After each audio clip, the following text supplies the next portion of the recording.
Tonight is Democratic Senator Adam Schiff of California. He's a member of the Senate Judiciary Committee. Senator Schiff, I want to begin where Senator Tillis just left off today. How did that go down with his Republican colleagues, getting up there and saying what he actually thinks about Vladimir Putin? Well, my guess is most of them looked at him with some envy that he was able, demonstrated the courage to speak what they're all thinking, because they understand what a threat that Putin represents. They also see what an abject surrender Trump is making to the Kremlin's interest. The way that Trump is denouncing Zelensky, the way he has adopted the Kremlin talking points that somehow Ukraine is to blame for its own invasion.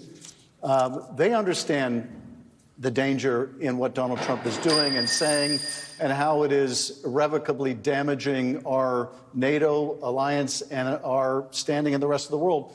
So I think that the vast majority of them are in complete agreement with what Tom Tillis said. They just aren't willing to confront the president.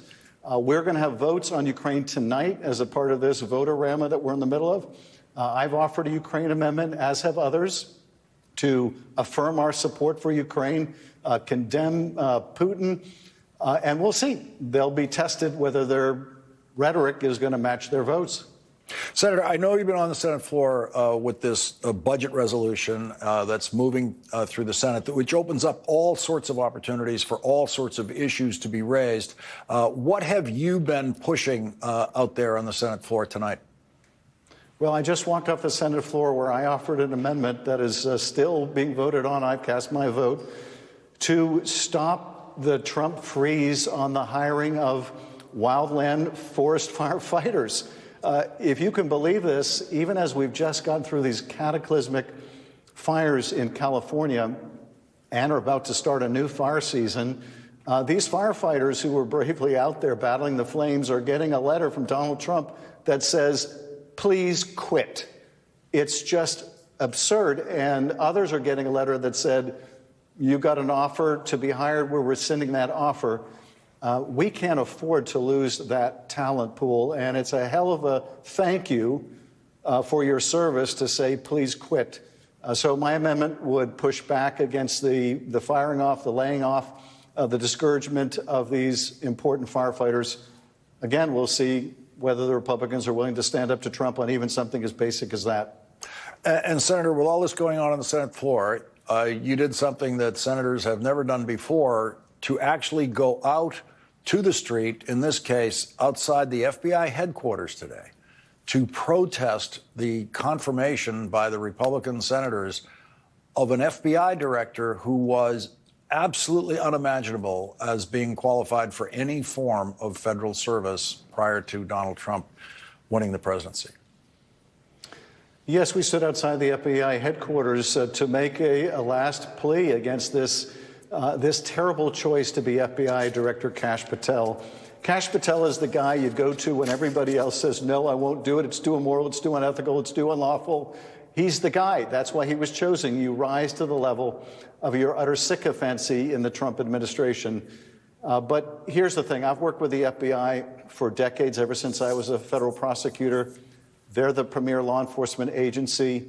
Only in Trump world, a world in which you pardon hundreds of people for beating police officers, and then you purge the FBI agents that pursued them, only in that kind of world does a Kash Patel become FBI director. But that's the upside-down, terrible world we're living in at this moment. And Kash Patel has now been given a 10-year term as FBI director. I cannot imagine the damage that he can do if he's given a decade to do it. And so we find ourselves in really uncharted waters. I think you'd have to go back to Herbert Hoover to find another FBI director so intent on using the powers of that position to go after a president's enemies.